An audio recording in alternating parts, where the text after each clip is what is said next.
राहुल गांधी के अग्निवीर वाले बयान पर रक्षा मंत्री का पलटवार, लगाया सदन को गुमराह करने का आरोप। राजनाथ सिंह ने राहुल गांधी पर गलत बयान देकर लोकसभा को गुमराह करने का आरोप लगाया। रक्षा मंत्री ने कहा, राहुल गांधी को गलत बयान देकर सदन को गुमराह करने की कोशिश नहीं करनी चाहिए। हमारी सीमाओं की रक्षा करते हुए या युद्ध के दौरान अपने प्राणों की आहुति देने वाले अग्निवीर के परिवार को 1 करोड़ रुपए की वित्तीय सहायता दी जाती है।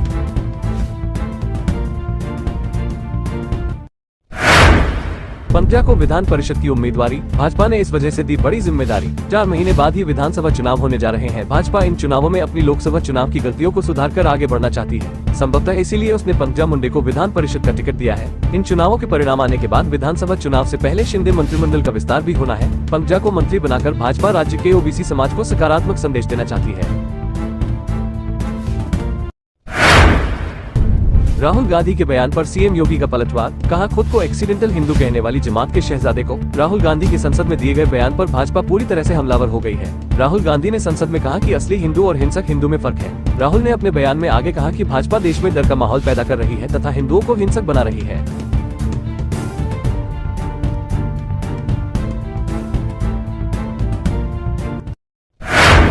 राहुल गांधी हिंदुओं का अपमान नहीं, सदन में हिंदुत्व पर हंगामे पर प्रियंका गांधी ने दिया बयान। केंद्र सरकार के गठन के बाद संसद भवन में पहला सत्र चल रहा है। सत्र के 6ठे दिन सदन में विपक्ष के नेता राहुल गांधी ने केंद्र सरकार को घेरते नजर आए। राहुल गांधी ने हिंदुत्व के मुद्दे पर बयान दिया। सत्ता पक्ष ने आरोप लगाया कि राहुल गांधी हिंदुओं का अपमान कर रहे हैं, जिसके बाद प्रियंका गांधी ने इस पर स्पष्टीकरण दिया है।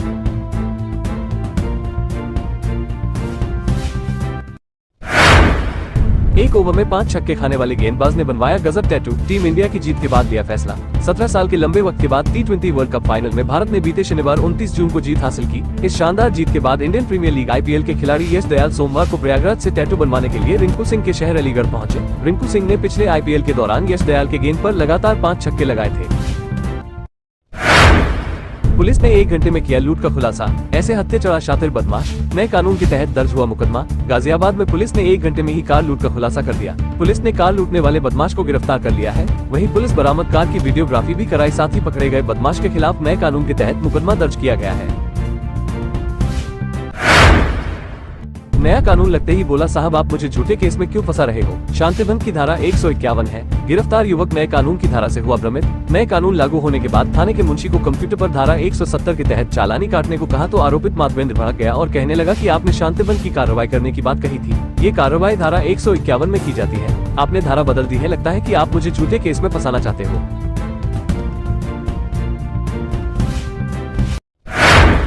लेफ्टिनेंट जनरल अनिंदय सेन गुप्ता बने मध्य कमान के सेनाध्यक्ष, संभाला पदभार। कमान संभालने पर लेफ्टिनेंट जनरल अनिंदय सेन गुप्ता ने लखनऊ छावनी स्थित मध्य कमान युद्ध स्मारक स्मृतिका पर बलिदानियों को श्रद्धांजलि अर्पित की। उन्होंने गार्ड ऑफ ऑनर की भी समीक्षा की। उन्होंने मध्य कमान के सभी रैंकों, परिवारों और नागरिक कर्मचारियों को शुभकामनाएं दी और अपने पूर्ववर्तियों के उत्कृष्ट कार्यों को आगे बढ़ाने और हर समय मध्य कमान की परिचालन तत्परता सुनिश्चित करने की प्रतिबद्धता व्यक्त की।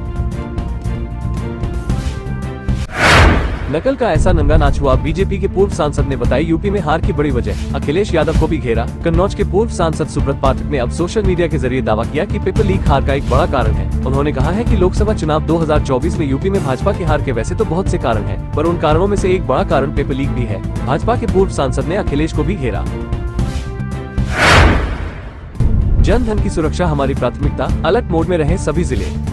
सीएम योगी ने की बाढ़ प्रबंधन तैयारियों की समीक्षा, दिए निर्देश। उत्तर प्रदेश के मुख्यमंत्री योगी आदित्यनाथ ने सोमवार को शासन स्तर के वरिष्ठ अधिकारियों के साथ बाढ़ प्रबंधन की तैयारियों को लेकर एक विशेष बैठक की। यूपी सीएम ने बैठक में जन जीवन की सुरक्षा के दृष्टिगत अधिकारियों को आवश्यक दिशा निर्देश दिए। बाढ़ के समय राहत और बचाव के लिए बेहतर कोऑर्डिनेशन और क्विक एक्शन लेने को कहा है। बता दें कि यूपी में बाढ़ के मद्देनजर 24 जिले अति संवेदनशील है।